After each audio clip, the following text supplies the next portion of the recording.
What up, sports fans all over the world? It's your boy Mac, the Giants fan, here with my guys, the Horsemen, Adam Costas, Zion Zenith. This is the Premium Takes Podcast. Let's go!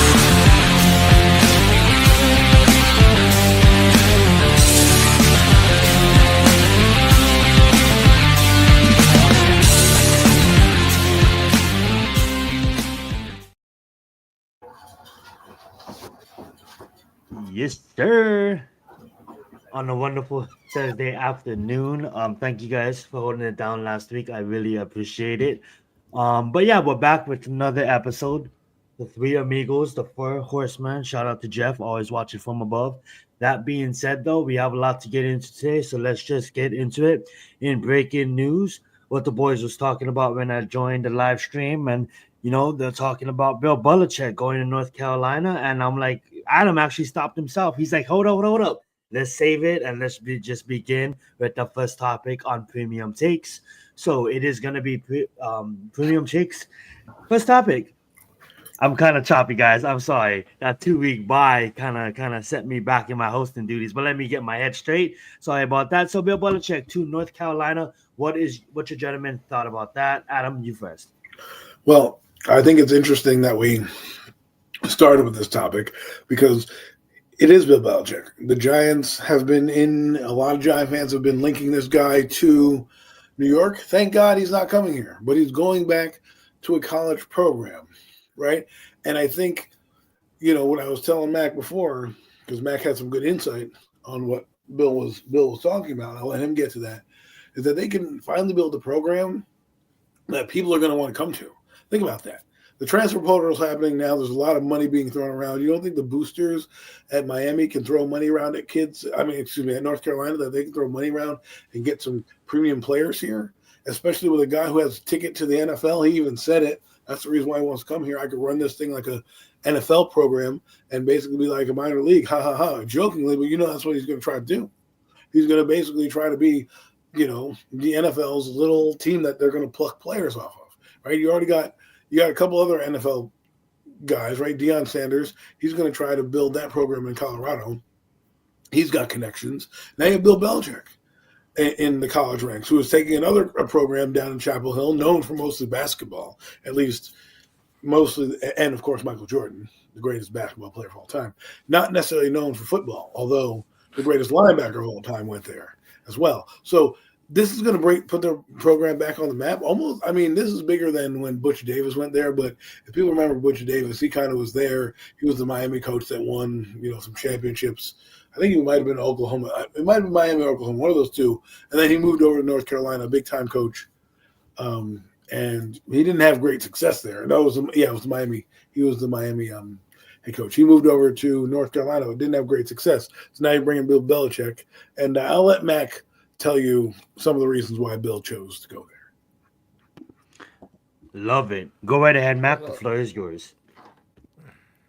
Well, Bill Belichick, he says that he didn't want to deal with the NFL politics. He couldn't take the NFL politics. I don't know. We never really know the real story behind Bill Belichick, though. He's made this the choice, and like Adam, I'll go back to what you said right from the beginning. I'm so glad he is off the table, and we can go back to New York Giant fans to looking for a coach to really come in here and really change some things and change the culture, man. I'm not saying Bill Belichick wasn't capable of that for the New York Giants, but at the end of the day, I wasn't on board with that. Wasn't ready to bring him in. Didn't want no parts of it, man. I just don't. New York Giants. Bill Belichick's back now in the college ranks. I think Adam, you hit on some really great points there with the transfer portal.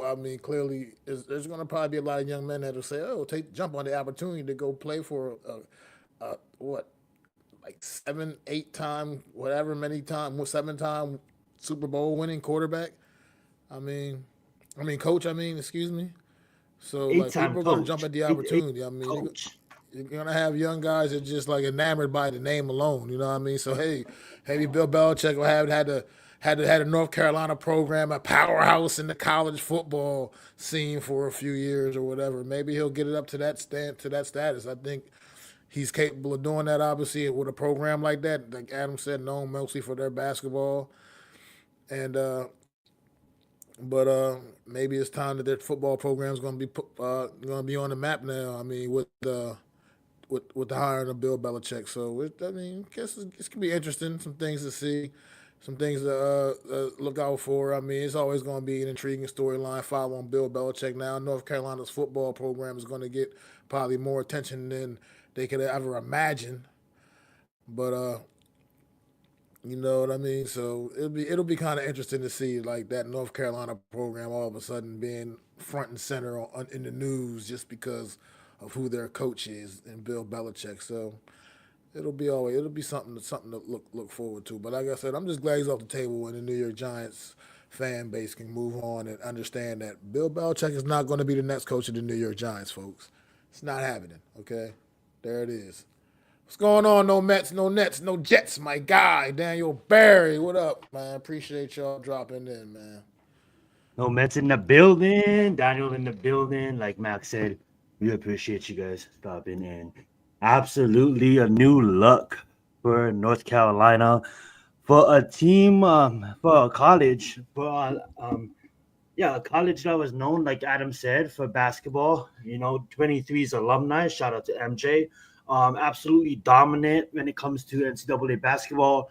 Wasn't really on the map for football. Got on the map a couple of years back of Drake May doing what he did for that program. Absolutely nightmare. But Drake May is not Bill Belichick. Maybe one day Drake May will have an absolutely awesome career and tear shit up in the NFL.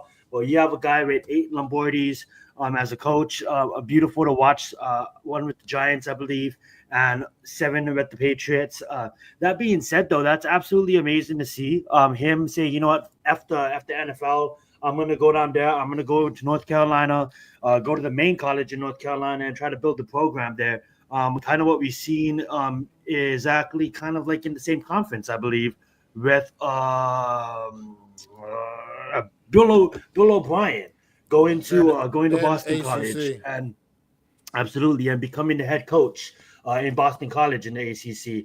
And then also another head coach that obviously rebuilt Baylor, but went back, and Matt Rule dabbled in the NFL a bit, realized that it's a different kind of scenario in Matt Rule. Matt Rule's no Bill Belichick, but realized college, I kind of can, there's so much teams that, at the end of the day, I'm not going to be in the media. I can just go back to Nebraska, build my Nebraska program up, and then eventually, kids are going to sign to Boston College because Bill O'Brien. Kids already did. They went 7-5 this year under his first year. Kids are already respecting Matt Rule and what he did at Baylor and signing to Nebraska.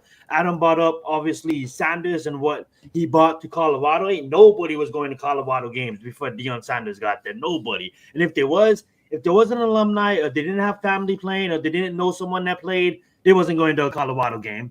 And now enter the transfer portal, and hey, I'm transferring to Bill Belichick. Hey, I'm gonna be taught before I even enter the NFL. I'm gonna be taught by a guy who won 8 Lombardis. In the rap career, we call that prepping these artists before they get it, right? So you have to take the artist in, and you kind of have to make them media trained. You have to make them stage awareness. You have to work on his breath control, his crowd delivery. You have to kind of work with him behind the scenes. It's called the I'm missing the word right now. But that being said, it's kind of like building them up and then going and seeing if the album could sell numbers. That's exactly what it is going to be for North Carolina. They're now at a pro level system because Bill Belichick has 8 Lombardis. He's going to be teaching these kids that when they get to the NFL, some of their head coaches has learned from Bill Belichick. So it's really awesome. I know Adam had something else to say before we move on, but go right ahead. A development deal. That's what it's called, a development deal.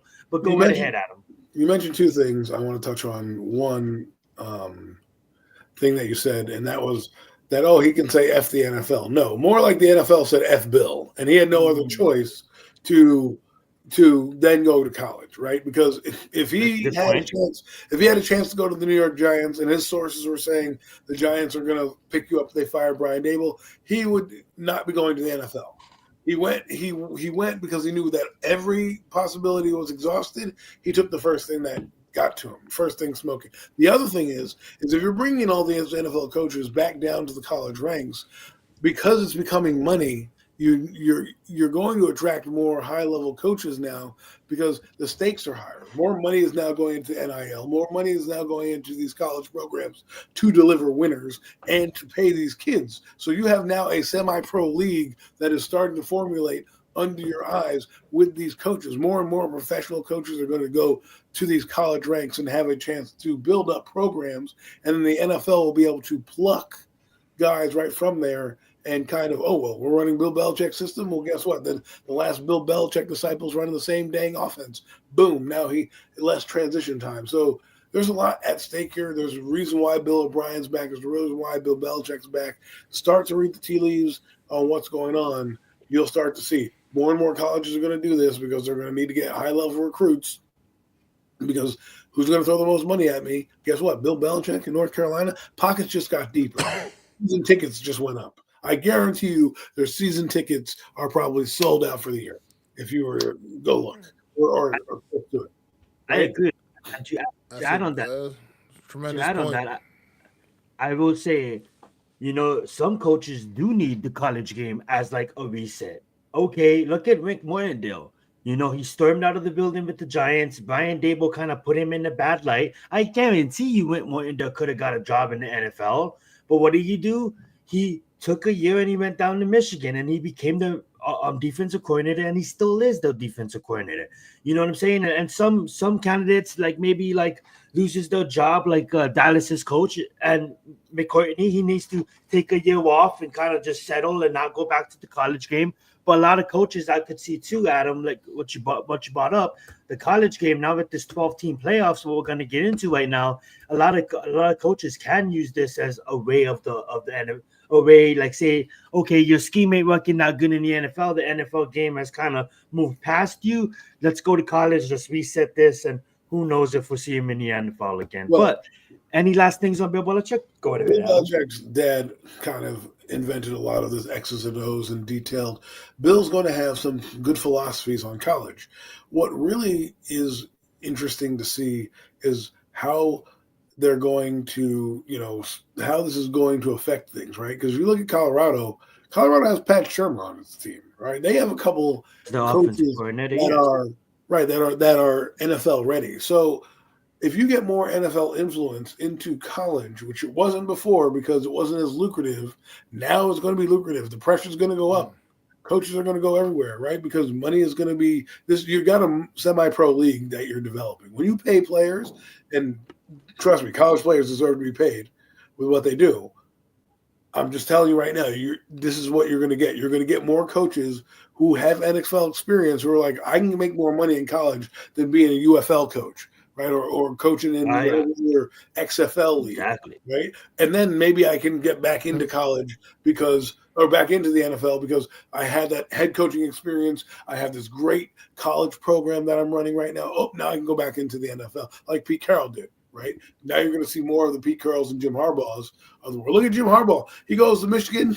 Now he was a hot commodity in the NFL. Right? You're going to probably see a lot of bouncing back and forth like that, and you're going to see a lot of older guys from the NFL tighten up the purse strings and Mitch in the building, the screws on their coaching with these college kids. But that's enough for me. I'm sorry, didn't mean to ramble. Just want to make that last. No, you're good. I love those points. All right, guys, we are gonna move on though to the reason why we brought up, obviously the transition of the 12-team playoffs. A lot of coaches, like what Adam was saying, now there's a reason for them to even get paid more, equal a pretty high-end money coaching college teams now because of the new format. Next year, I believe it's going to be 12 again. And then in 2026, we are going to be entering the 14-team playoffs. I could see, shout out to Coach Ed. I could see him, what he said a while back. He said that eventually he could see where there's going to be like a 24 to 30 team SEC and a 24 to 30 team Big Ten, and it's just going to be like those two conferences dueling out in the college football playoffs. One thing I have to hand the committee this year, though, they got it right. They wasn't biased towards any program. I truly believe there were some teams that maybe got left out that a lot of people maybe was upset about. And we're gonna get into that. So that being said, we are now gonna get into the 12-team playoffs. A lot of people, I would say myself, I agree with it. I think this was a well mapped out playoffs. Yes, there's teams like Miami, which I feel like a lot of people they felt like there was snubbed. ASU gets a bye. Come on. ASU gets a bye because they did. We're going to talk about it. We'll talk about it. We'll talk about it. We'll talk about it. We're going to let Mac. We're going to let Mac. Yeah, we're going to wear it out. This is a heavy topic. We got graphics for it. We got the banner for it. We're going to get into it. First off, I'm just going to lay it out how it is, and then I'm going to begin with Mac. We got Oregon as number 1, Georgia as number 2, Boise is number 3, Arizona State as number 4. A lot of people, honestly, they're the winners of the respective conferences. There's a top Power 4 conference that you don't see that Arizona State did take their place. Obviously, it came down to records and it came down to level of opponents. I love seeing SMU there at 11, but let's just go down the list. We got Penn State at 4, Texas at 5. We got verse 7. Notre Dame, shout out to Adam at 7. I got them in the banner right there. You see them. And then obviously Ohio State, Texans, Indiana, SMU, and Clemson rounding us off. Go right ahead, Mac. Speak your mind. What's your thoughts about this? We're not going to predict any winners just yet, but I just want to hear your thoughts on the 12 teams. Okay, NCAA. Once again, I think you kind of fouled this up a bit. Once again, I mean, look, some of these teams, obviously, you can't argue with. Oregon, number 1, is absolutely the number 1 seed. I mean, they belong on that number 1 line. That's an absolute, they got that. They nailed that. But ASU and Boise State were first-round buys. I mean, you can even maybe make an argument for Georgia having the first-round bye, but they're Georgia. They came on strong. They won the SEC. So I'm not going to be really hate on that too much. But Arizona State and Boise State do not belong having first-round buys. You got Notre Dame is a better team than Arizona State and Boise State. Penn State is a better team than Arizona State and Boise State. Wait, hold on, guys. I don't want to stop the rant, but I gotta lay out the format, the rules, or Notre Dame. I understand what it is. Okay, got you. I understand. I get it. I understand why Arizona State has the bye. What I'm saying, I understand why Arizona State has the bye. I get the way it is because they were the. Yeah. Okay. I'm sorry. I let you talk. My bad. I didn't know you understood the rules. My fault. That's my fault. I understand. Okay. I understand Please continue. that they got the at-large automatic bid. They got the Arizona State got the bye because they were the 4th highest ranked conference champion. That's ridiculous to me. That's absolutely ridiculous to me. I'm sorry. I just can't. I can't. That's a fair point. I can't buy into that. The point is, you have a top 25 all season long for a reason. You have a top 25 for a reason all season long. And when I look at that top 25, I see Notre Dame above Arizona State and Boise State. I see Penn State above Arizona State and Boise State. Hell, this time last week, when we were talking about the bracket as it was at this time last week, which was which was differences in this, obviously, SMU was a goddamn 3 seed. What are they now? 11? Because they lost 11. The bowl games changed. The conference championships and the bowl games changed. And they went from 3 to 11. They still don't know. We don't care.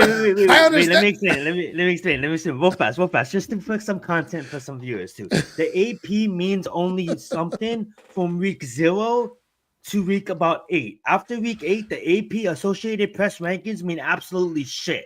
Because for the last 6 weeks of the college football season, it translates to the college playoff rankings. That's the only thing we should be looking at. So the AP matters up until the official college football ranking drops. Once the college football ranking drops, the AP means absolutely shit. the AP is still going to rank teams into the final weeks of the season. The last 6 weeks of the seasons, they're still going to rank teams. The bowl games, they're still going to rank teams. But the media and the mass attention shifts from the AP, from the top 25, it shifts to the college football playoffs in the last 6 weeks and the bowl games. The only reason why the AP still counts is because they have to, if you get over 6 wins, they have to put you in a bowl game. Obviously, there's a 50 out of the 160, 80 teams go to the bowl game. Plus, half the fucking nation goes to bowl games because half the nation gets over 6 wins, but they still need a top 25 for sponsors know what bowl games or what big bowl games that those top 25 teams are going to. That's why, like, for the college playoff rankings and their list is totally different of the top 25 AP list the last 6 weeks of the season going into the final rankings, which is the rankings that we got now. So this has been the final rankings of the last, I would say, 7 to 8 weeks of their list, totally separate from the AP. And now Clemson, because they got the upset win in the ACC championship game. Now they get the automatic bid. They're number 12 seed. They get a spot in the tournament. Does Clemson truly deserve to be part of the 12-team tournament? Clemson, but not Miami, not South Carolina, right? Not Alabama. No, Clemson. Clemson gets a spot. Like I would say Alabama, to me, it's still a maybe flawed. that's not, it's a flawed system. It's a flaw. It's just a flawed system, is what I'm saying. Like, at the end of the day, look at this. Look at the bracket as it's set up. Penn State.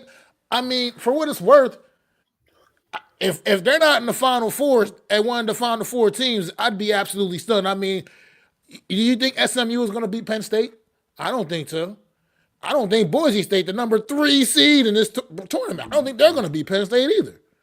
I think you just kind of gave Penn State a little cruise to the Final Four, personally. I mean, sure, we get a couple of good games here. I mean, along the way, you're going to get a potential Notre Dame, Georgia. A potential Notre Dame and Georgia. Oh, absolutely. Texas the same way. You think Clemson is going to fucking give Texas even a game? I don't think so. I don't think, you know damn well. I'm not sleeping on them. I know they're good. I'm not sleeping on them. I get they can run. I get they run the ball really well. I get it. But I don't. I just can't imagine. I just don't see 4C Boise State beating Penn State in that second round. And I damn sure don't see Texas beating. I mean, Arizona State beating Texas. So, pretty much I feel like you can pretty much already pencil Texas and Penn State right there on the Final Four line for sure. I mean, I feel like because to me they pretty much cruising because we decided to make Boise State and fucking Arizona State give them first round buys. Look, I'm not mad about either one of them necessarily being in the thing. You want to have automatic bids for the conference champions. That's fine, but still set the seedings up according to the rankings, the best teams for real, legitimately, because Notre Dame, Penn State, Texas, I mean, these teams are all better than Arizona State and Boise State. I mean, let's face it, they are. Ohio State can make that. I mean, they're better. These are better teams. And to me, at the very least, you want to give them the automatic bid for winning their conference and all that, okay, I can live with that. But rank them and seed them still properly to what they truly are. And to me, this is a flawed system. This is a flaw. It's still a flawed system. It'll still be fun to watch though, and I'm going to enjoy every fucking minute of it. I love it. Go ahead, I agree. I'm going to watch the playoffs. 1, because my team is in it, but 2, because it's the playoffs, right? But I agree with Mac. I think why have this ranking system? Why put it up? I mean, a lot of teams follow it. I mean, a lot of networks build their network around it and show you, well, this is this, this is that. To me, it doesn't make sense. What you should do is break it down into however many conferences you want, whether that's 4, 5, 6, however many that is, right? And the top 6 or top conference winners all get in. Boom. Those teams are already in. Then you can go and do it by ranking after that, right? So if that's the top 5 teams, top 6 teams, whatever it may be, there's got to be a different way for teams to earn it. Because I agree with him. Arizona State shouldn't get a first round bye. What do they do to deserve that? I understand Oregon. I mean, look what they did. They beat everybody on their schedule. You get a bye. Georgia, one of the top teams, I guess so. You get a bye, right? But Arizona State, I don't know. Maybe Texas. I think Texas is a better team than Arizona State. Why don't they get a bye?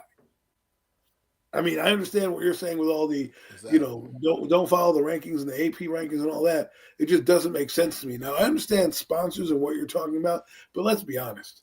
These sponsors are already put on there no matter what.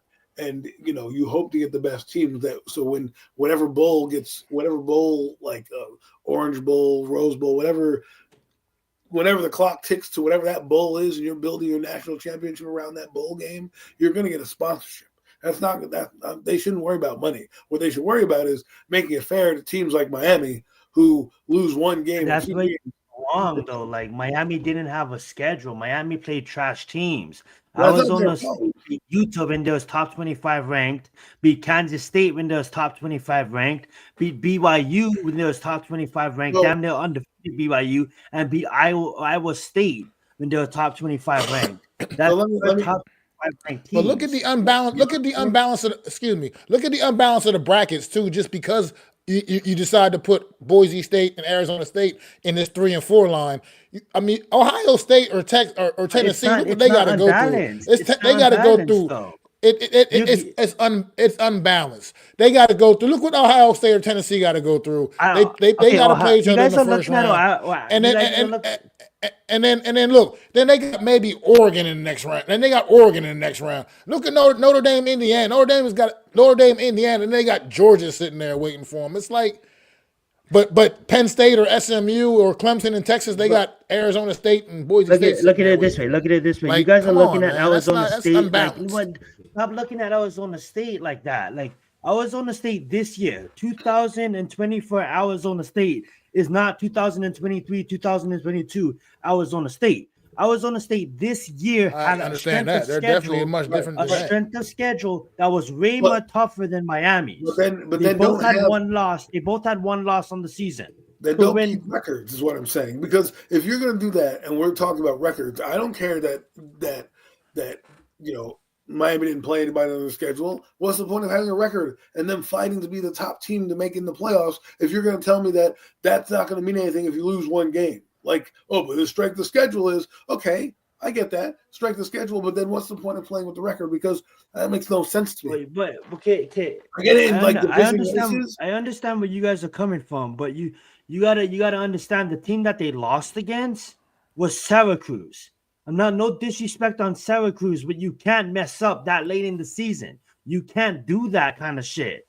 Everything is under a magnifying scale. If they lost to a top 25 team, absolutely 100%, I agree with you guys. But they lost to fucking Syracuse. I get it. It was only by 4 points, but everything's under and I guarantee you that's why Miami's not there. If they didn't lose against a team, they lost to a team like, I don't know who, SMU maybe, a team that was basically like in the top 25, they will absolutely be there. But then they lose, and then what does Arizona do? They don't barely win their game. They absolutely stomp fucking Iowa State.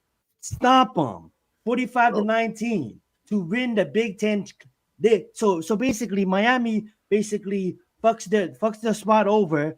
And if Arizona was to just win by 3, the committee would probably look at it and be like, okay, Miami, maybe we can still slide you in. But then, no, Arizona comes out, stomps their opponent in their Big Ten championship game. They look at their strength of schedule, and their strength of schedule is probably top 50 in the nation, playing for top 25 teams. If you guys want to go back to the rankings, we can look at the rankings. Let's go. You know let's do it. Okay, let me ask you a question. A yes or no, simple yes or no question then. Is Arizona State a top 4 team in the nation? Are they a top 4 team in the nation? I say any given Saturday, Arizona could beat Clemson or Texas. Absolutely. Any given Saturday, Syracuse could beat Miami. I'm just saying. But that's what I'm saying. Like, I get what you guys are saying, but we can't knock Arizona State from I'm not being. knocking them. I'm saying the system is I'm not saying flawed. you guys. Not We're saying I'm the just system is put it this flawed not because of knocking this. them at all. squad when the Big I'm 12 okay with them champion. being a part of the So you tell 12. me They you're gonna just shouldn't not. be. They just shouldn't be on. They shouldn't be getting the first round bye. They're not. They're not the fourth best team in the country. But They that's shouldn't be not how getting you the get the first round first bye. round bye. You don't get the first round bye from being the top 4 team in the. You get the first round bye by winning the Big 12, the SEC, the Big 10, and the ACC. The only reason why Clemson didn't get that is because Boise, they looked at the ACC and they looked at the not the Pac-12 but the fucking Mountain West, and the Mountain West had better strength of schedule than the ACC teams. The ACC teams was like damn near worse than fucking most of the damn conferences. Clemson have 3 losses on the damn season. They're like, we're not going to give ACC just so Boise State, and obviously this was sponsorships come out. This way your name gently comes out because he was running all over the land. That's why they chose, because that was the final spot. It wasn't like it was guaranteed going to go to the ACC, because throughout the season the ACC was choppy. But you can't sit up there and disrespect the Big 12 champion. The only reason why they did this is because we all know that the Big 10 and the SEC would dominate the playoffs. And we didn't want that. We wanted other teams to have a shot. That's why when the playoffs were set up for the Big 12 champion to automatically get a bye. You win the Big 12, you automatically get the bye. Arizona won the Big 12, they automatically get the bye. I can't argue that. That is what it is. Now, if you tell me if you want to go into the matchups, I love the matchups. Ranking system. You know, we could that's why I was telling you guys, you not you guys, but in general, what the nation does in general is they follow the AP all the way until the college football rankings, and then we switch over to the college football rankings, and you see all these networks still rank the AP because you still need bowl games, but the focus goes down to the college football rankings. But if you look at these matchups we get now, I get it. Miami was stubbed, Alabama was stubbed, and that sucks. But at the end of the day, we get to see Clemson. I don't give a fuck about Alabama. Alabama dug their own grave. I don't give a fuck about them. What I'm trying to articulate is essentially a team lost the game. Well, I don't care who it's to, Syracuse, whatnot. And they're not in the playoffs because their strength of schedule is not as big as somebody else's strength of schedule. So you're giving people props for that. To me, that just doesn't make sense. It's been like that since like forever, Adam. It's always right. Been that was the whole point about, right? And we had issues about it. That's why you're having college football playoffs, is because people had issue with how teams were getting ranked and the matchups that were ending up being in the top of these championship games, that they want to avoid the massacres that happened on the national stage. So they made this college football playoffs to pretend that, we're not really using a ranking system anymore. And here we are. It's not I would say Miami will lose to Arizona State like 3 out of 5 times. They lost to Georgia Tech and Syracuse. They won against teams like Ball State, Florida A&M, South Florida, California, Louisville, Duke. You know what I'm saying? At least now Notre Dame, not Notre Dame, sorry. Arizona State had a tough way, like I would say 3-4 times tougher schedule than Miami. So when Miami goes and plays Arizona State, like they'll probably get beat. So now what you're saying is because the conference that they're in, they're not going to be able to compete against an Arizona. That's absolutely what I'm fucking saying. And then you just said any given Saturday, a team can beat a team. So my point is they have 10 wins against however many wins Arizona State has. If I'm on a football Arizona State 11 wins. If I'm on a football team, I'm not afraid of the Arizona University. They're not this powerhouse like, Georgia. But I'm not saying field them like Georgia. All I'm gonna say is like we gotta somewhat like the nation will be enraged. I mean, like not in the nation. I'm not. It's not wouldn't be that, but I would say 85% of college football. The nation would be. I would say 85% of college football fans. If Miami was to get that spot over Arizona State, They'll say rigged. They'll say Cam Ward rigged and all that kind of shit. You know, when you look at I Boise think that State, most people would just like the top 12 teams in the nation to be in this bracket. Miami's If not a top if team you're in in the the top nation. 12 at the end of the season, if you're in the top 12, then you should. That's as simple as that. I don't know why it can't be as simple as that. You're in the top 12. You're in this tournament. Point Top blank 14, period. That's it. You got the top 25 all season, and you just and you're running and trying to be in that top 12 when you get to the end of the season and be in that tournament.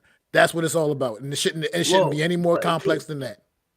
But the only reason why the college football playoffs was created is Adam about the reason like the AP is fucked. Like the rankings suck. Yeah, we talk about it because that's the only reason why we talk about it. You look at the rankings throughout the whole year, it sucks. There's teams below teams. They bias to Alabama. Teams lose a game against a really shitty team. They fall out of the, like it's all over the place. So that's why college football. So when you look at the last 6 weeks of the season and you follow it that way, and you look at this as the final release, I agree with this 100%. Like we're all gonna have we wouldn't have a show. We need to move on. We're going back and forth. But that being said, let's get the winners. I agree with that.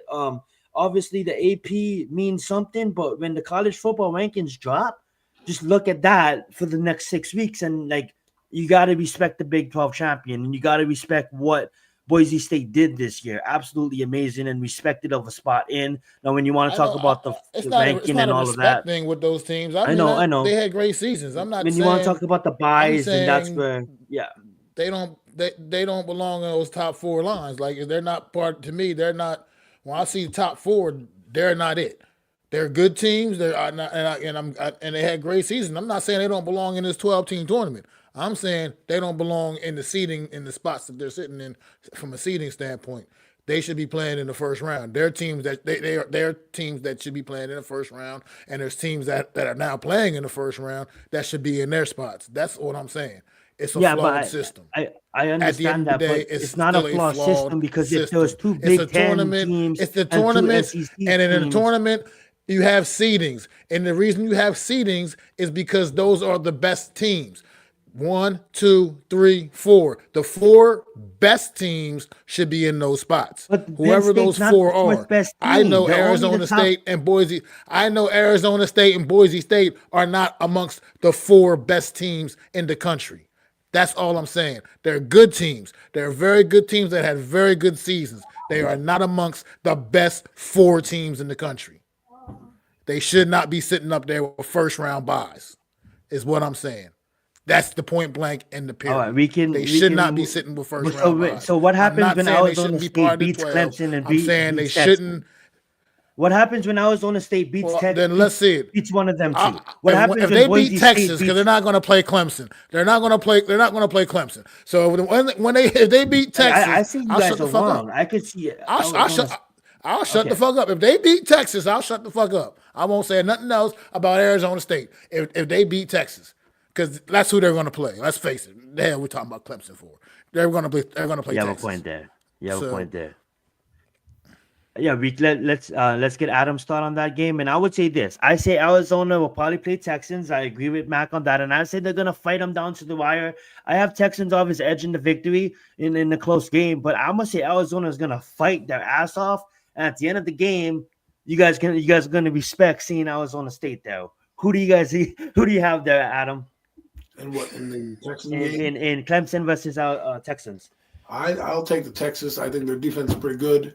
I know Cade Klubnik is a dual threat quarterback, but I just think the Texas defense is on another level. And if Quinn Ewers or Arch Manning, depending on who they start, if the quarterback plays okay, they'll be fine. That's it. It's not that hard. All right, let's move on to SMU versus Penn State. Who you got in that, Matt? Penn State. Nice, short and sweet. I love it. Go ahead, Adam. I'm going Penn State in a blowout.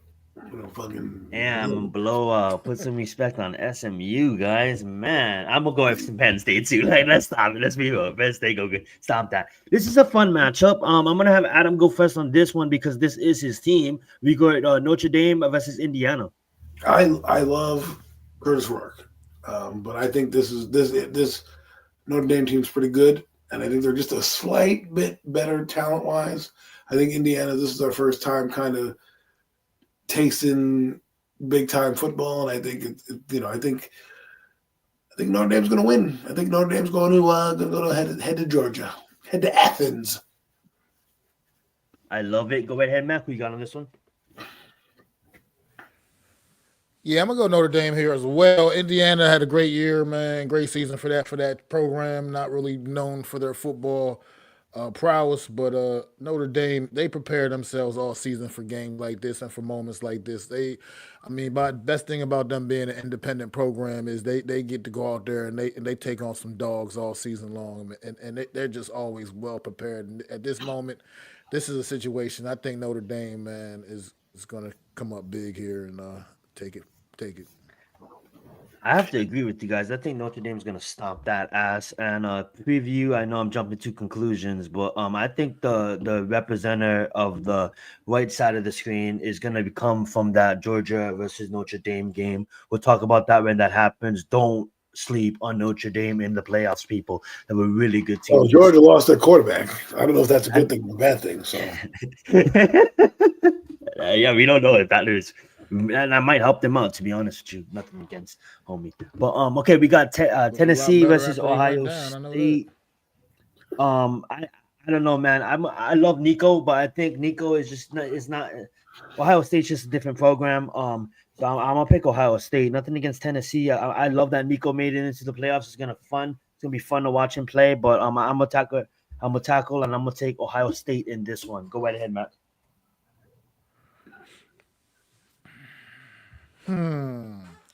I'd love to see Ohio State and Oregon in the Rose Bowl because that will be the Rose Bowl, folks. Just in case y'all didn't know, that's the Rose Bowl right there. This game here, but I think Tennessee, man, gets the upset here, man. I think they get Ohio State, man. They worrying about motherfuckers planting flags and shit. You know what I mean? And they should, if you don't want Michigan to do that, then beat them. Simple as that. Just you beat them. Don't take away their fun because they booked your ass in your stadium. But but anyway, I think Tennessee, man. I think they get the upset here and pull this one out, man, from Ohio State, man. I love it. Who you got in this one, Matt? I mean, sorry, Adam. well, I'm going to go with Ohio State. You brought Will Howard here for a reason. This is the reason why you brought him here. Big games, big moments. Go get it done. Go get it done. You're in your building against a team that should not be. I'm not saying should not be in the game with you, but is not the same caliber team as you are. Right? Tennessee is a storied program, and they've had their moments, but they're not at that level yet. And Ohio State, like I said, this is why you brought a guy in here. Deliver the goods. Absolutely right. So I believe we all have Texas versus Arizona State, Boise versus Penn State, Georgia versus Notre Dame, and then Mac took Tennessee versus Oregon, and then me and Adam took Ohio State versus Oregon.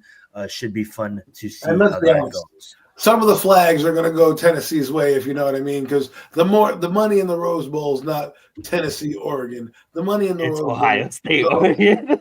Oregon. Sorry, Tennessee. I would say this though, Nico. It's gonna be fun for the nation, the people that's watching this game to finally recognize that he is gonna be a top pick next year's draft, coming out with Orchie and maybe Nussmeyer if he doesn't come out this year as well. That being said, guys, we are gonna move on. Mac, currently our main MLB guy, he's gonna touch it up with what's going on in the off season of MLB before we get back into some basketball news. What's going on, Matt, with MLB? I mean, big news breaking a couple days ago. Juan Soto, free agent, Soto, yes. signs with the New York Mets. Historic record deal, 15 years, $765 million.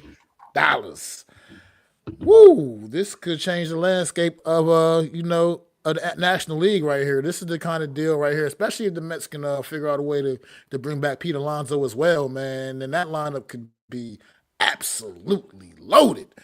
But But if they, I mean, the Mets. This right here is the kind of deal, right? This could put the Mets could potentially put the Mets over the top. They went toe to toe with the Dodgers this past season, and I just believe that this is just something that they've been waiting for in New York. As far as excuse me, in Queens, taking one, stealing one away from the Bronx. That rival in the Bronx, man, and it felt good. It feels good right now. Like I said, they can lock Pete Alonso back up. And like I said, this Mets lineup could be downright scary, especially if Lindor can continue on what how he ended the season and going into the postseason and went and played in the playoffs. Yeah, this Mets team could definitely have what it takes to maybe take down the almighty Los Angeles Dodgers. Now, man, this might be the move that they need to put them over the top, especially if they can keep their pitchers healthy. That starting rotation can stay healthy as well. This right here, this deal could be an absolute game changer, man. Juan Soto getting the bag. Baseball contracts are out of control. Out of control. That is nuts. Hey, is that 77 over 76 a season? It's a lot of goddamn money a season. 15 million. He's apparently going to get like it's front loaded heavy. It is front loaded a lot, and he's going to get like 100. They said he's going to get like 144 million after the season, after his first season, like 144 million. So that's just insane to think that playing one baseball season, I'm going to earn 144 million dollars. That shit is crazy. That's just beautiful. Man, shout out to him. But he's a hell of a ball player, man. His contract came with a lot of perks as well. Lunch on He came with a lot of perks as well. He's got a suite in Citi Field. He's got a suite. What? He's got four. He got $1 billion? Yeah, they got. Oh. Yeah, it's insane. Damn, son. That's just his it's contract. Think about it this way. Think about it this way. Like Patrick Mahomes makes $50 million his contract, right? And then he makes like 49 of like 40 million in sponsors. That's not even the guy's sponsors money yet. That's just his contract money. That's not even counting his sponsor money. That's ridiculous. Good shit. Good on him. Well, Juan Soto, you better deliver. New York's watching. I mean, Yankee fans that I've talked to. He just switched boroughs. Yeah. Yankee fans are very upset with this move. They're very bitter. They're like, oh, screw him, blah, blah, blah. And it wasn't like the Yankees didn't try. The Mets just had a little bit deeper pocket. And he was like, all right, I'm going to go. I don't have to change addresses or apartments or anything like that. And I get an extra $50 million or whatever they were giving him more. Yeah, let me do it. Okay. I mean, I understand, Met fans are mad about it. Yankee fans are mad about it. I get it. But it wasn't like the Yankees were like, oh, no, we're not even going to sign the guy. They put in their best effort, and the Mets were going to get their guy by hook or by crook. That's what they were going to do. That's what when they went in with their plan for free agency, and they were like, we want Juan Soto, and I'm sure it came up. Well, are you going to be able to outbid the Yankees, right? And the guy was like, yeah, here's a blank check. So he went out, and that's what they did. And I'm sure Juan Soto weighed both options. Look at where the Yankees are at, and look where the Mets are at. The Yankees lineup there's not much for him in that lineup. A lot of aging stars, on the decline mostly. The Aaron Boone is not a great manager. You have the Yankees up and coming. They love their manager. You saw the energy and what they did and how they're coming together. The team right now that's better is the Mets. So Juan Soto, as long as he delivers for the Mets, can go on to be a legend, right? Think about that. There's so many Yankee legends right now. Like he'll be known because he had a great playoff. He would have probably been the MVP for the Yankees. But he goes to the Mets, and if he brings good postseasons, World Series appearances, hopefully a championship, guess what? He's going to have his own plaque in that stadium. Right, because the Mets are yearning for a championship. They don't have the lineage or the history. To finally land a guy, to finally get a guy in the city that was dominated by the Bronx Bombers is big time for this organization. And Juan Soto again. Good luck to him. 26 years old. Good luck to him in the Mets. I know I'm a Yankee fan, and you probably shouldn't be wishing him the world, but listen, there's nothing I can do about it. I'm mad that he's gone. but it's on the Yankees could have matched the offer. They didn't. They went as high as they wanted to go. Yankees fan. That's it. So and now, trust me, those games, those Subway Series games are going to be now a little bit more intense, right? So it'll be a little bit more fun to watch those two go at it this year. And and you're right. He can grow a beard now if he wants to. You're absolutely right. He's allowed to grow a beard in Queens. You know what I mean? It's okay. Is that what he Facial wanted hair to is do? okay in Queens. Well said. I just have a question for the boys. Do you guys think those are veneers, or do you guys think those are his real teeth? I bet that's probably his real teeth, right? I don't really care. It's probably his Thank real teeth. goodness You the know how Yanks much money didn't he signed ranch. that contract for the other day? He can go Shit. get cleanings. He could Those are get a probably pair of absolutely his high-class real veneers teeth. if he wanted to. Oh, yeah. Hell yeah. Anything else about baseball, Mac, and the news of baseball? That's all I got. I mean, that's the biggest damn news in baseball this That's pretty week, big bro. news. I mean, ain't nothing getting no bigger than that. Absolutely.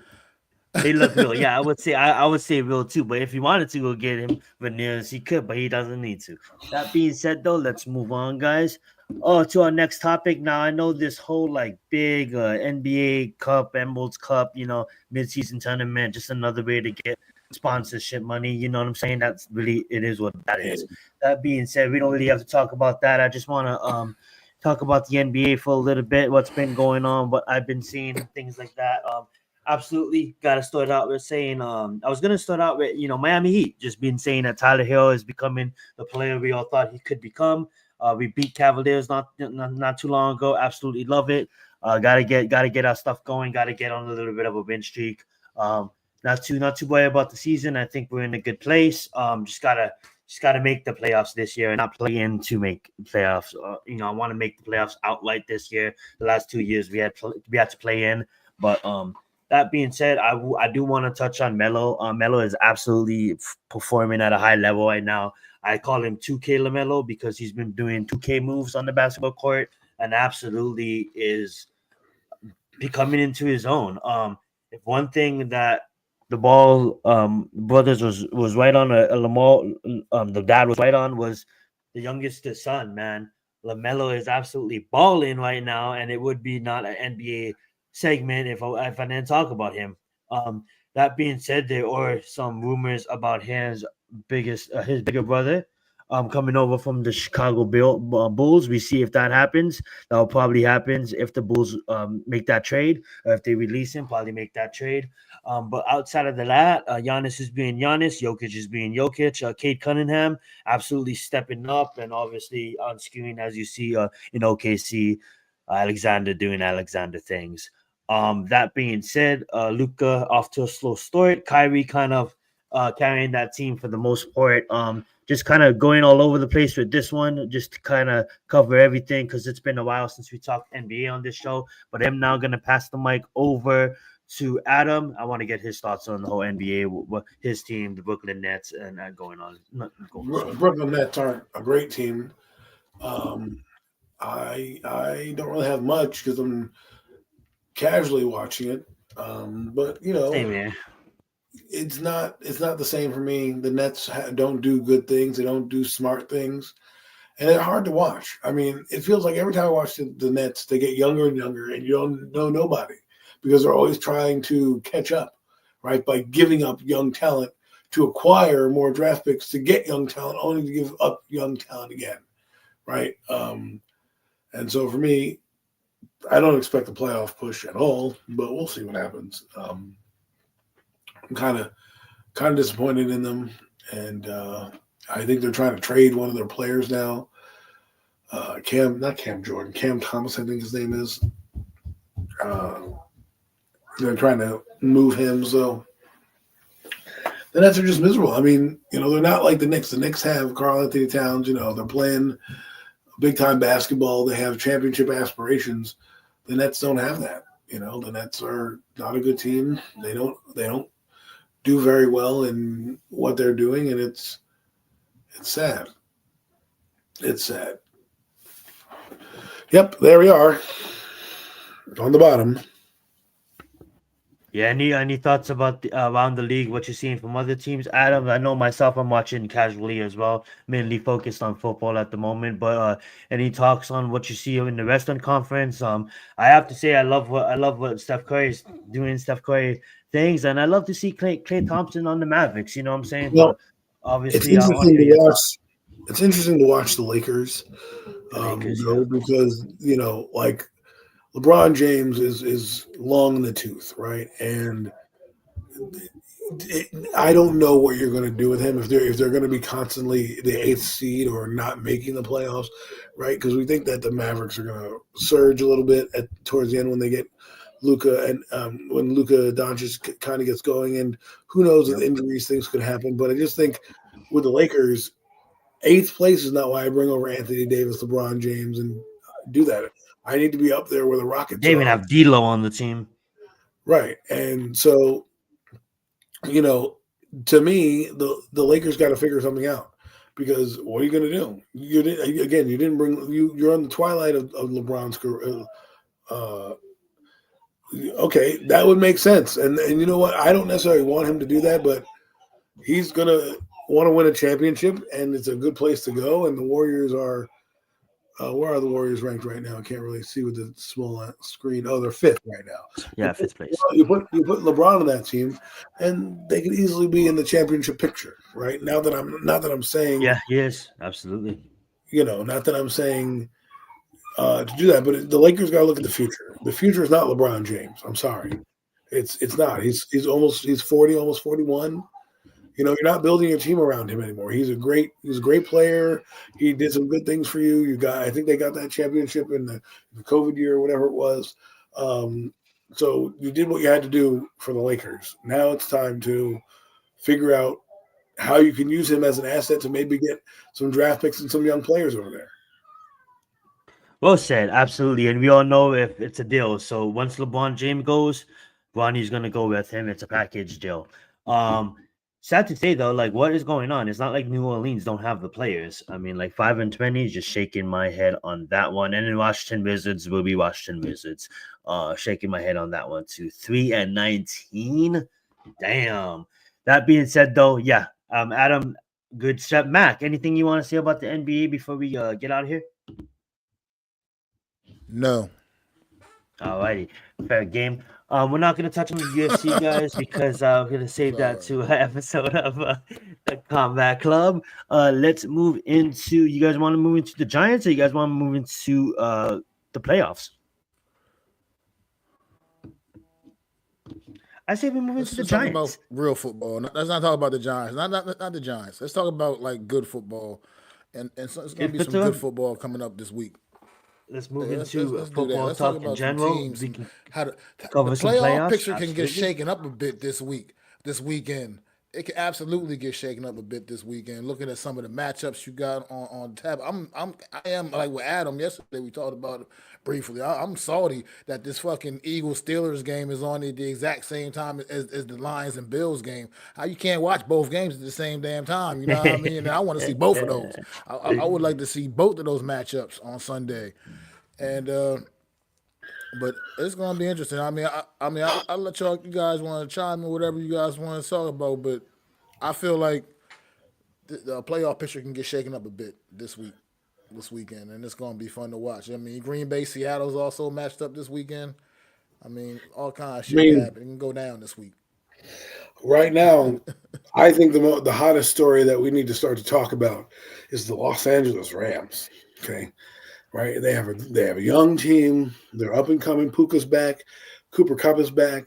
Last year they did kind of the same thing. They had a surge and got into the playoffs. Everything's out in front of them. If they can win the next 4 games, they win the division and they're getting into the playoffs. Not to mention, if they win out or they at least drop one game, they could still get in over the Commanders. Okay, so there's still some time out there, and I think it's going to be great um, for that storyline to play out.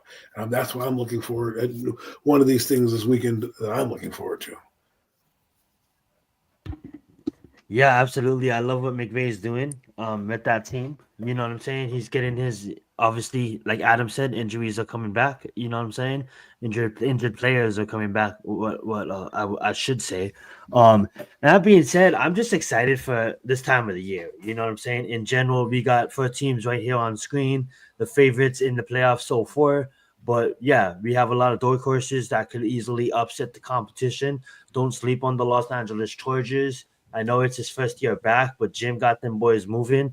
Don't sleep on obviously the Ravens. Easy matchup for them this week against the Giants. Um and just a And lot of a lot of purple a people lot of eaters, the Minnesota Vikings, yeah, who I was just about to could say. really throw off the whole wild card, the number one seed picture. We're talking about the Mhm. Eagles, we're talking about Detroit, but the Vikings could easily be there as well. If they went out and they go into that last game against Detroit, and they could easily beat Detroit in that game and get into the playoffs, right? Get into the number one seed.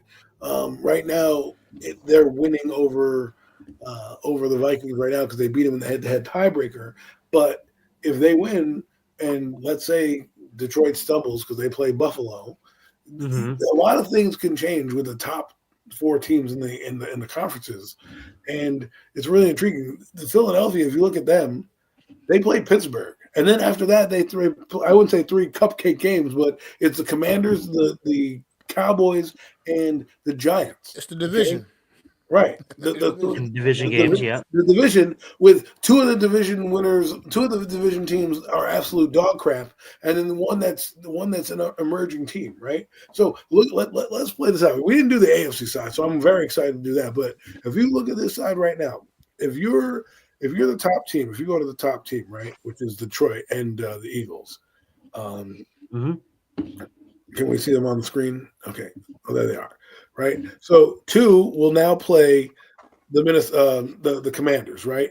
And then three will play the Green Bay Packers, I do believe, and then I think four plays five, which I think is um, um, the Vikings and Tampa Bay, Vikings. right? Mhm. So if those three teams win, right, or those two teams, the next thing you're going to look at is okay, Detroit. Detroit then gets Green Bay, and then the Eagles would then get um, Minnesota if that scenario plays out, right? Because I think Green Bay can beat Seattle, or they go with a lower seeded team, right? So Seattle, obviously, at that point, it would go record wise. So whoever has a less record than Minnesota, that would happen. So if Seattle wins, Seattle would probably go to Detroit, and still Minnesota probably ends up in against the Eagles. So what I'm saying is, if you're the Eagles, you want to be the number one seed, have the team come through your building,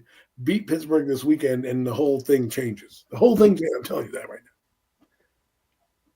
Yeah, and then I mean, like obviously, there's only 3 weeks left, but now. yeah, 4 weeks left. But the Steelers are still aiming at that number one seed that is reachable. You know what I'm saying? Obviously, the And Bills are that's aiming at the number two also seed as very, well. very You reachable. know. You're absolutely right. I'm Hmm. glad you said that. That's a very Hmm. also for the Pittsburgh Steelers right there. Like you said, we were talking about that a little bit briefly. The Steelers, if they can run the table, I mean, they have a legitimate chance of being the number one seed in the AFC. I mean, they would still need the Chiefs to stumble a bit, had to maybe lose at least one more game. But the Steelers, they play the Chiefs head to head, so that coming down the stretch here in the next week, I think either maybe next week or the week after, whatever. But these are big time games going down the stretch, man. It's kind of exciting now as a football fan. Not to worry about that bad shit we watch when we watch the New York Giants every Sunday. But we watch like now we can get down to nitty gritty coming down the stretch of this, man, and it's getting pretty exciting. It's getting hot for sure. The I'm top excited teams for right Minnesota. now, yeah, they got and that's let's talk about that dark horse. Like who was a potential dark horse team that you can see coming up that could be maybe be disruptive in the playoffs? One of these teams, not one of the main like obviously the Eagles and the Maybe Lions the and Bills and, Chargers. and and Chiefs and those guys, but I could see the Chargers can get being in. disrupted. Chargers are right now six, right? So let's just, in fact, we can include, these dark horses too. When I think of a dark horse, right, I think of teams on the bubble that's fairly going to sneak their way in. The Rams, on a winning streak. The Falcons kind of stumbled a bit. It's going to take quite a few games to reach it, but but the Commanders, the Packers, right, the Chargers, Broncos, Colts, and Dolphins is going to be a ways away. But to Well, answer the question, Tampa Bay plays the Chargers this week, right? yeah, So there you and go. Atlanta plays the Raiders this week. So if Atlanta beats the That's Raiders, an easy flip. gets off their funk, right? And Tampa Bay loses to the Chargers, that flops. That flip flops. Now That Atlanta's flip-flops, in, yep. and Tampa Bay's out.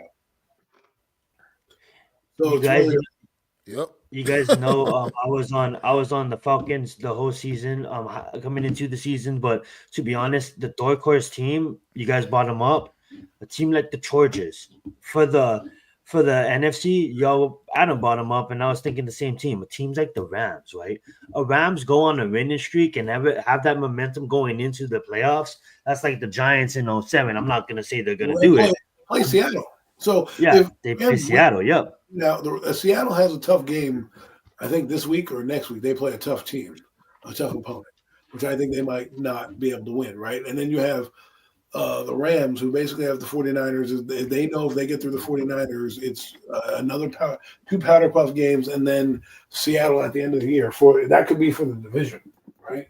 So as long as the Rams handle their business, and the only reason I'm excited about them is because somebody brought them up last year about how they did the same thing. They kind of had this late season surge, and they're kind of getting healthy again, and their schedule is kind of favorable. That the Commanders. You got it, Adam. We all know, right? They got wide receivers for days. They got a great running back. They got an elite, proven quarterback that has a Super Bowl. They got an elite head coach.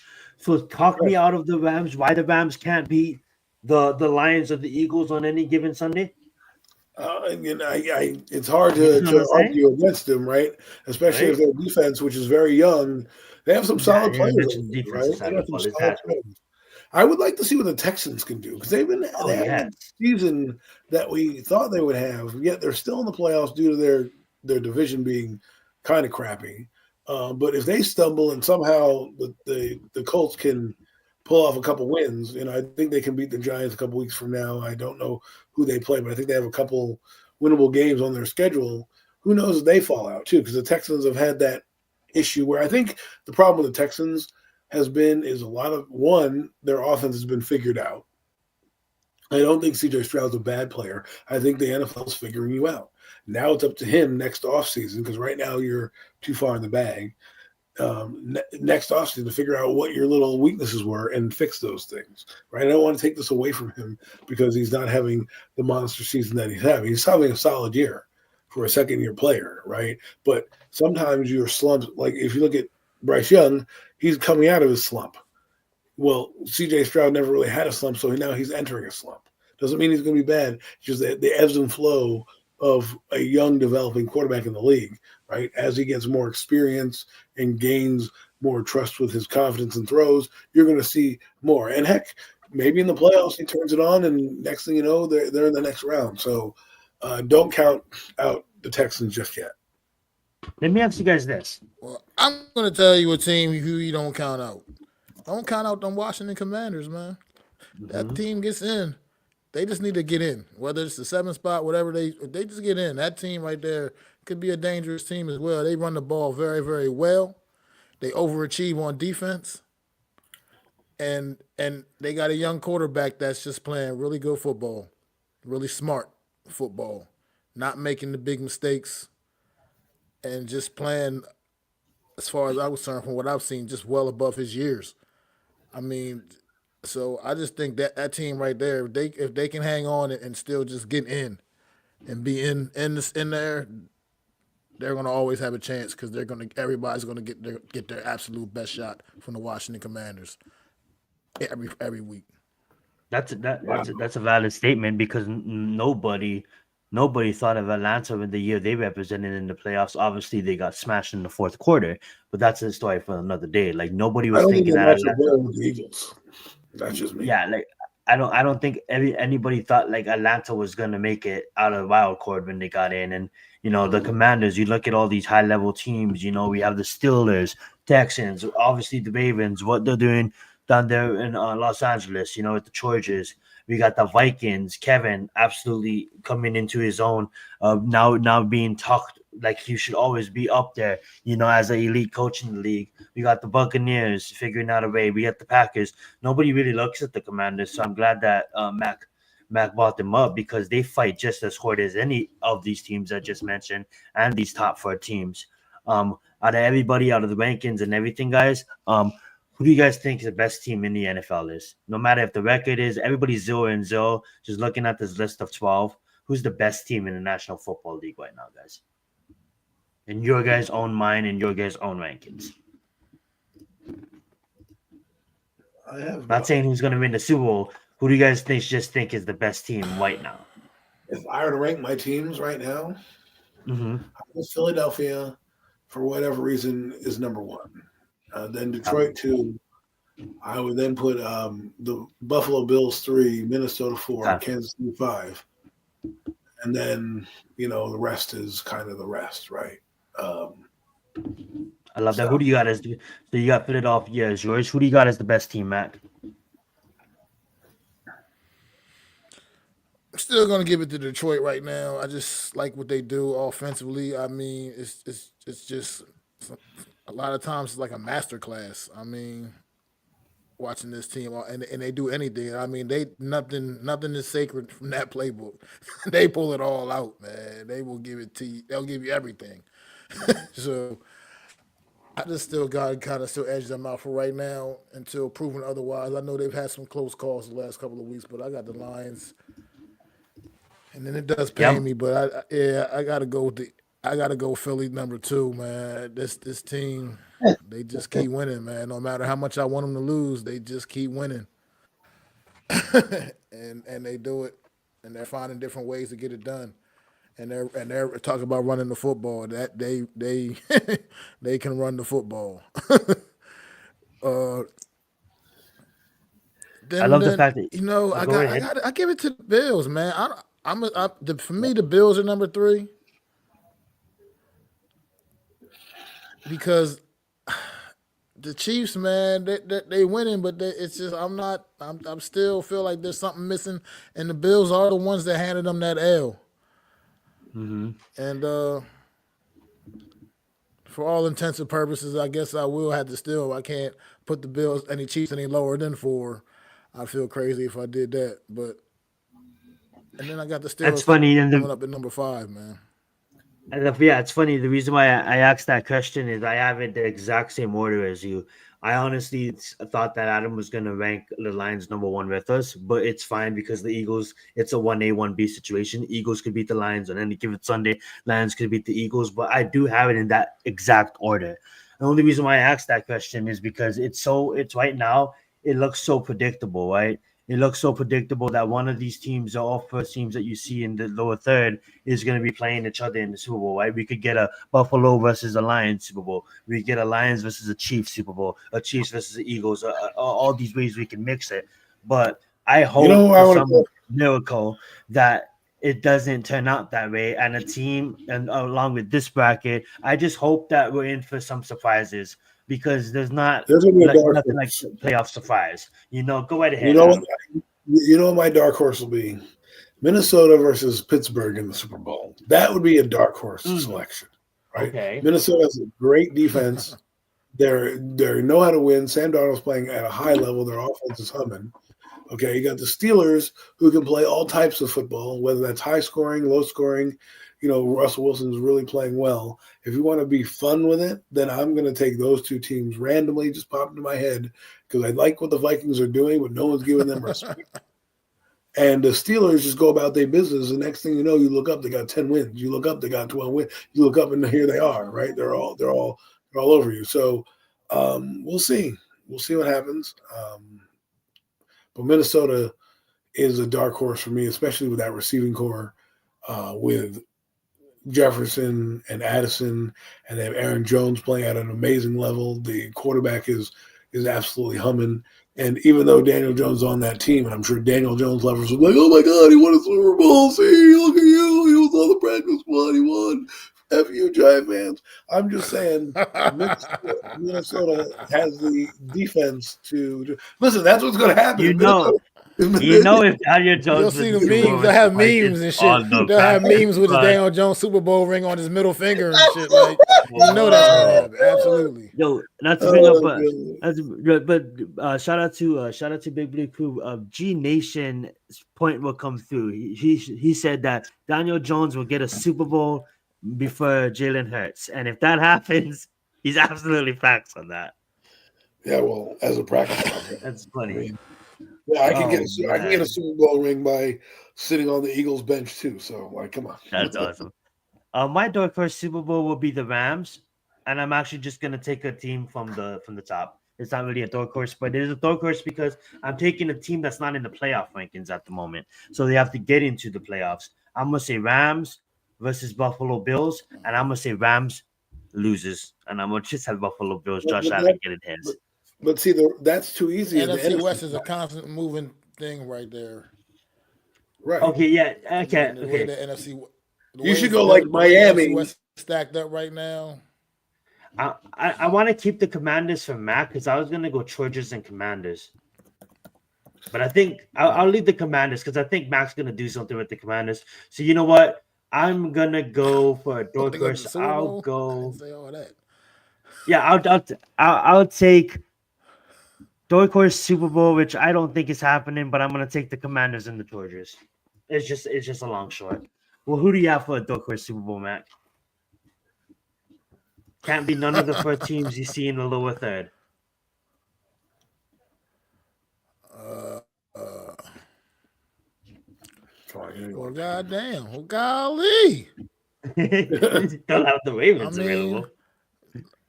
Ravens versus Commanders. What a game. golly. Well, I'll just take the Bucks and the Texans just because. I mean, Okay. why not? Okay. Yeah, I'm going. So Steelers. Adam, remember yours. Steelers and Vikings. Mac is Texans and Buccaneers, and mine is the Chargers and the Commanders. Okay, we'll Super Bowl. Watch me just put the kiss of death on Giant fans by wishing the Vikings to go to the Super Bowl with Daniel and knowing what will happen, just like Poetic Justice. Sam Darnold will get fucking injured, and Daniel Jones. Oh will my God! win, right? Against Whoa! Imagine that's nuts. And Kevin, obviously, I'll be happy for Kevin, man. He deserves respect what he's been doing with those Vikings. Man. All right, we'll Super Bowl, guys. We'll Super Bowl. If that happens, oh my God, the Daniel Jonesers will never ever shut the fuck up. They'll never shut the fuck up. That would be it. That would seal the deal. You never hear the end from those people, though, ever. You would never hear the end from them. Yeah, we won. We didn't do it for the Giants, but we won. All right, let's Super Bowl, guys. Ports of me wants to go Chiefs Lions. I think that's the most realistic matchup to happen. I know, I know, like the Chiefs are struggling right now, but you know, playoff Mahomes is playoff Mahomes. But I'm not gonna do that. I'm not gonna take the Chiefs to represent. Obviously, I know they want the three-peat. It would be nice to see the Lions stop them from getting the three-peat, but I just think Alien's gonna show up here. I think it's Alien's year. I'm gonna go with the Alien, Josh Allen, versus the Lions. I think the Lions show up, but Alien makes a play that wraps the game up and wins the Super Bowl. So I got Buffalo Bills versus Detroit Lions in Super Bowl. I got the Buffalo Bills winning it in New Orleans. Who do you guys got? Wow, interesting. Two teams that never won a Super Bowl. Getting there. Well, I mean, the Bills been there 4 times. I'm going to go Bills Eagles. I love the Bengals as well, but I've always had an affinity for the Bills when they had Jim Kelly and learning their history and how it intertwines with the Giants because they met the Giants in the playoffs and the Super Bowl. 2 New York teams, legit New York representative teams, and I think Allen needs to win the Super Bowl to have validation of how good he is. There's a lot of haters out there that don't like this kid for whatever reason, and he's silently having an MVP season. I don't know if he'll get it. There's a lot of. I even would put in Sam Darnold in the MVP race, but he's having an MVP year, Josh Allen, and they're not doing the same things that they normally do that the Bills have done. Right? They're not necessarily dominating you on defense, which I think is going to be their Achilles heel. But if they can play a little bit of defense, Allen and that offense are humming so well that they just, to me, are on a mission with Amari Cooper there. I think he's helped Josh immensely. So I'm done talking. I'll let Mac have the floor. But I'm going Bills, Eagles. I don't know why, but that's just what I feel. With the Bills winning, of course. Well, let me just take the Lions and the Bills, man. Why? Because I've seen the other movie before. I've seen the 49. I've seen the Eagles and Chiefs before. I don't want to see that movie again. I would love to see the Bills and the Lions. I ain't seen the Bills in Super Bowl since the '90s. I'm still in school. Lions ain't never seen them in Super Bowl ever. They ain't never been nowhere near Super Bowl. They ain't never sniffed one. You know what I mean? They've been around for a long, long time. They got the team to do it now. Get them in there, man. Lions, Bills. One of them gonna get their first one. One of them getting their first one. And that's what I'd rather see, man. I mean, personally as a fan, that's what I'd rather see. So I'm gonna try to, wish that into existence. How about that, man? I wouldn't mind. I got some family that's Buffalo Bills fans, upstate New York family. So why not, man? Let's go for it, man. Buffalo and the Detroit Lions. I love it. I I don't know love who it. would win that game. I watched the game on Sunday and we get a little sneak preview of the Super Bowl. Imagine if that ends up being the game, because I always wonder which matchup we're going to be talking about that as a Super Bowl match. We never know, right? But so Honestly, that's why I brought up about like obviously I picked obviously the realistic. Me and Max thinking the same. You're thinking the same, but you just have the Eagles. The Eagles and the Lions are really close together. So we all think the same about Buffalo. But that's why when I watched the Rams, I believe the Rams play Buffalo. I was like, bro, the Rams could sneak into the playoffs and do something crazy, like appear in the Super Bowl against Buffalo. well, I But only think that worked because they were in LA, right? I don't think if they yeah, were in Buffalo, they would have had the same effect. And I think yeah, sometimes people, when we talk about it, right, like everyone's talking about the Giants and how they're crappy and they're going to get a quarterback, right? And they're looking at different traits. One of them has to be what guy will throw better in the cold weather, right? Like Matthew Stafford. I love Stafford, but he's thrown in a dome most of his life, right? And now he's in facts. a dome in LA. Same thing with Drew Brees when he Drew came Brees up, don't right? breeze though. And so it brings me to like the top two guys come out in the draft. I think Shador Sanders is would be a better fit in Vegas because they play in a dome, right? They play in a closed environment. And I think Cam Ward does better with New York because they have a windier stadium and I think his arm would be strong enough to get through the wind and throw the football downfield. I know that doesn't make a ton of sense, but atmospheres do make games, I No, think. that totally makes sense, bro. I mean, like, look at teams that have to go down to Miami and play, go down to Jacksonville and play. Right. You know, And I um, mean, continue. you go to Arrowhead and Miami goes to Arrowhead. They can't throw the ball. It's like they've never seen cold weather in their life, right? Facts, though. So I want a guy like with Cam Ward who's been in the cold or Shador Sanders. I just feel that Cam has a stronger arm to deal with the wind, and I'm not saying Shador can't play here. That's not what I'm saying, people. I'm saying if you look at their traits, what environment would fit them best? That's I think the environment for Shador to the Raiders as a player fits better for his skill set.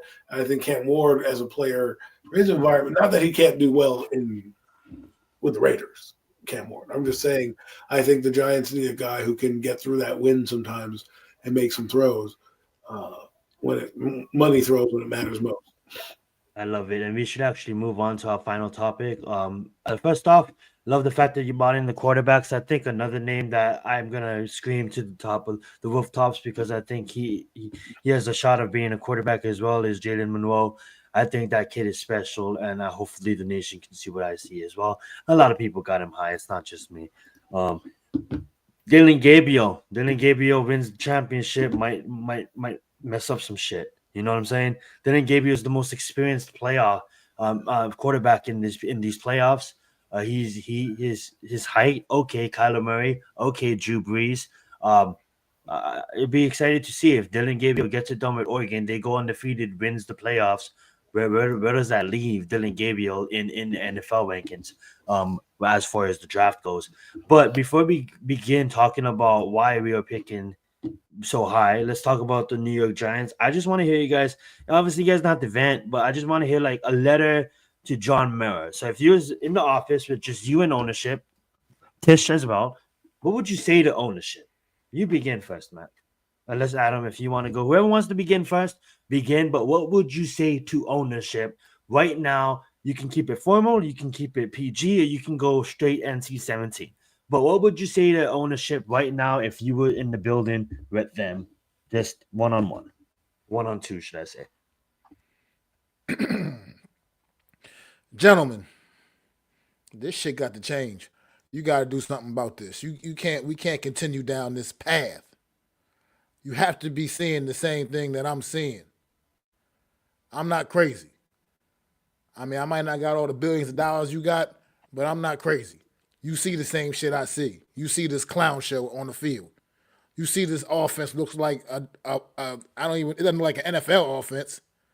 I don't know what it looks like. It's ridiculous. It's rudimentary, it's basic, and it gets us nothing. I mean, everybody, this team done quit.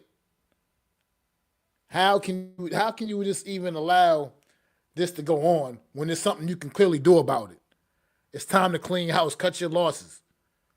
All right, you made another mistake. To fix it and get it right. This offensive line has been bad for over 10 years now. How has the offensive line been bad for over 10 years?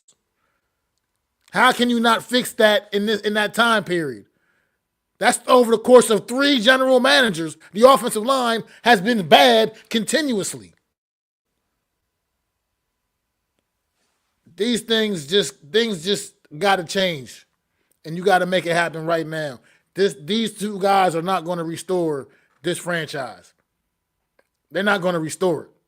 At this point, they've lost it. They've lost this team. This team don't even trust these guys to make the right decisions. I mean, look, we're starting Tommy DeVito. Tommy DeVito. Give me a break. People don't even want to pay money to come into the stadium anymore. It's gotten that bad. People flying airplanes over top of the stadium with messages, letting you know what you need to do. Sometimes you just got to know when to cut a man loose.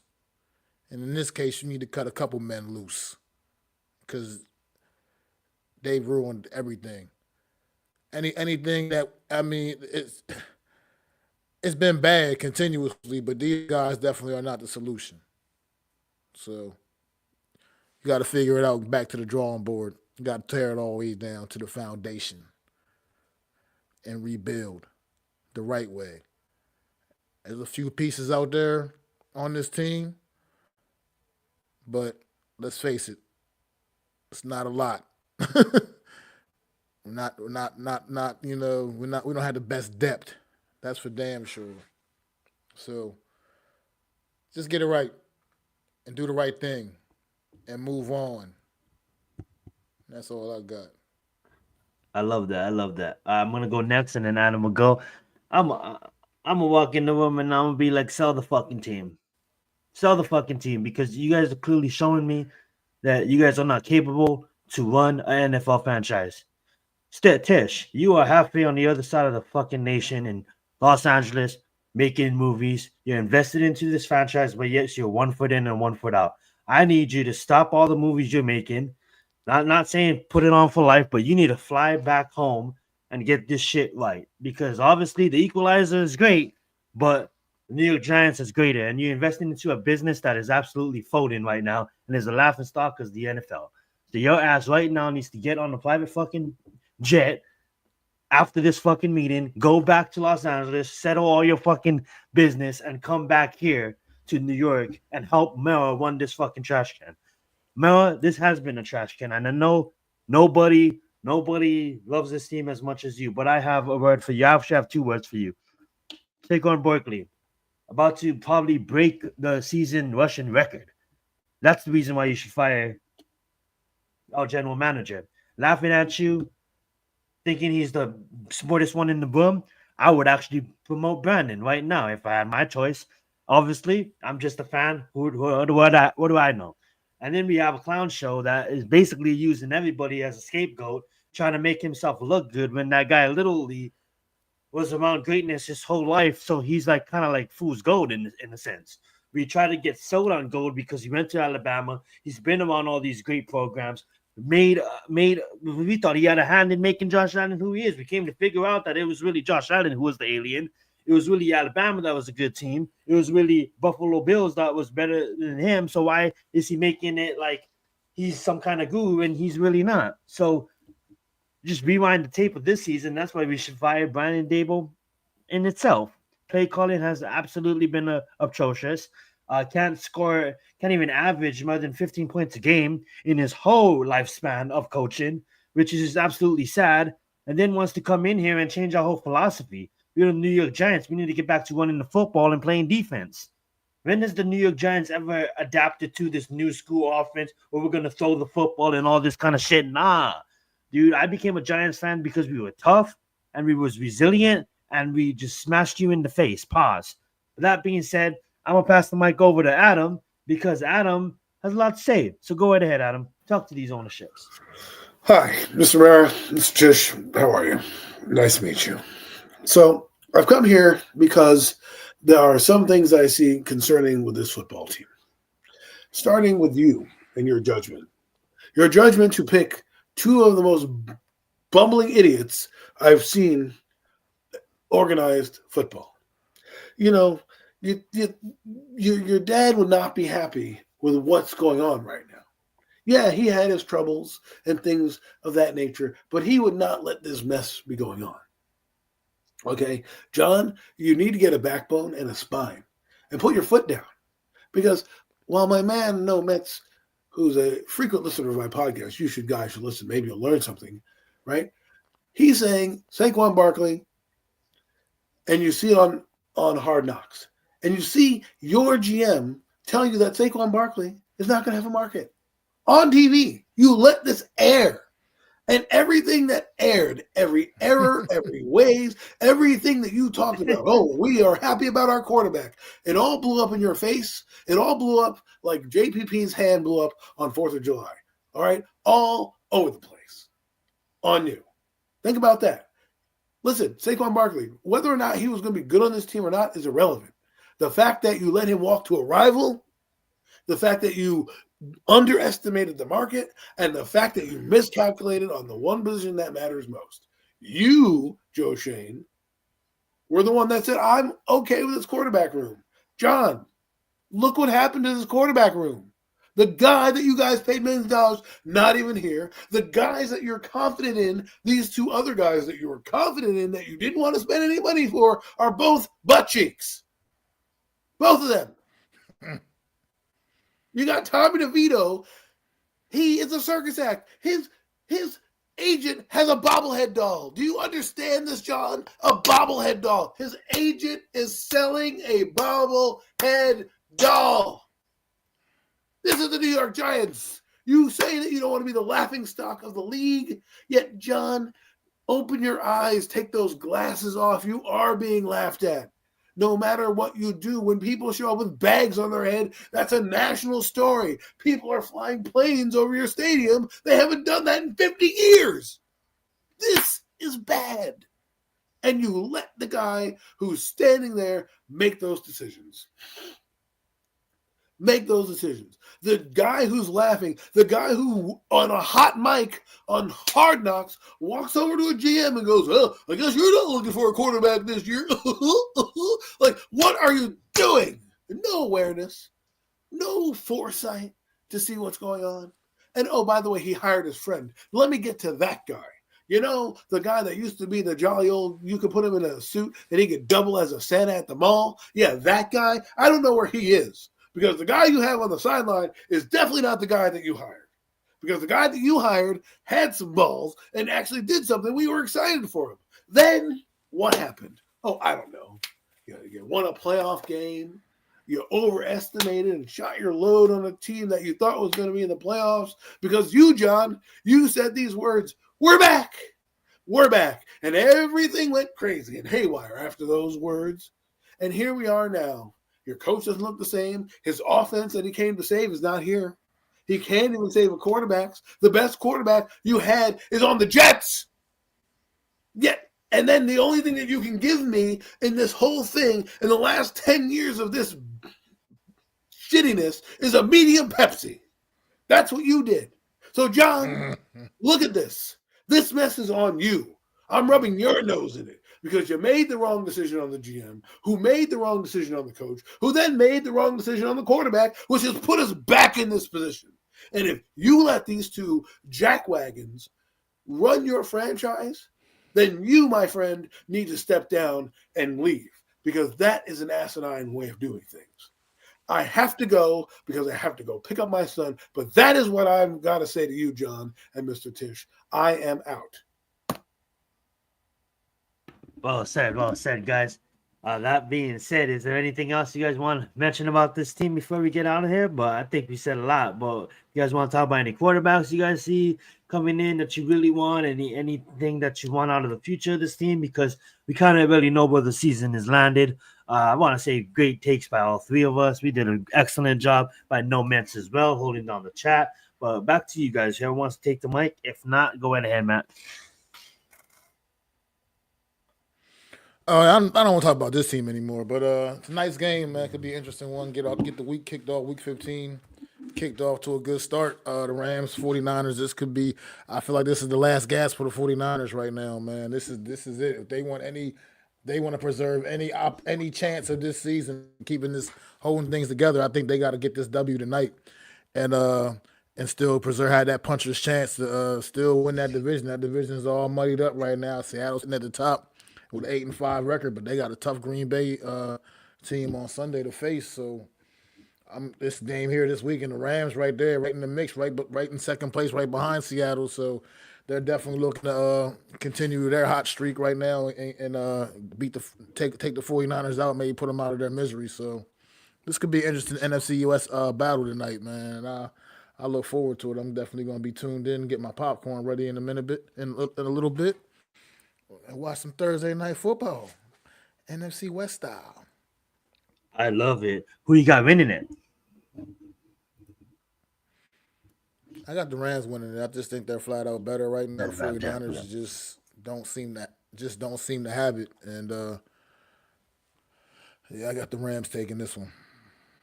Well said. Adam, what's your thoughts about this matchup and who do you got winning it? I have the Rams winning. I just think they're a hot team. You go watch their, the highlights of their game. You know how they'll circulate, and they're basically onto the 49ers. They know what the mission is.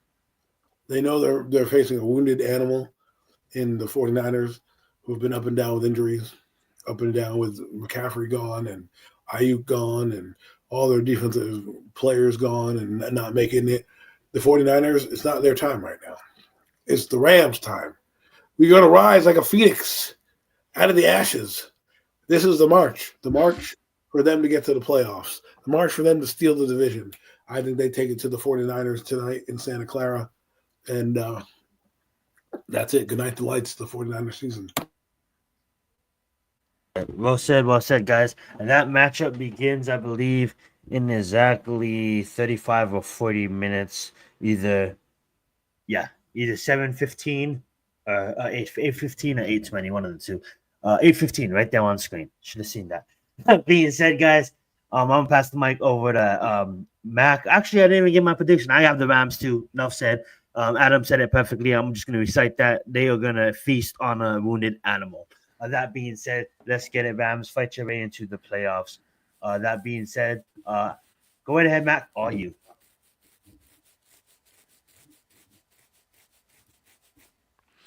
Well, thank you guys for coming out once again. No mess, no nest, no Jets holding down the chat, man. It's my guy. Appreciate you always, man. And we're going to get up out of here, man. It's been another edition of the Premium Takes Podcast. I am Mac the Giants fan. This is my guy, Zion Zenith. And Adam Costas. Everybody throw them fours up for our guy, the one and only NYG, Jeffy T, man. No doubt indeed. This has been another edition of the Premium Takes Podcast. We will see y'all next Thursday. Pass!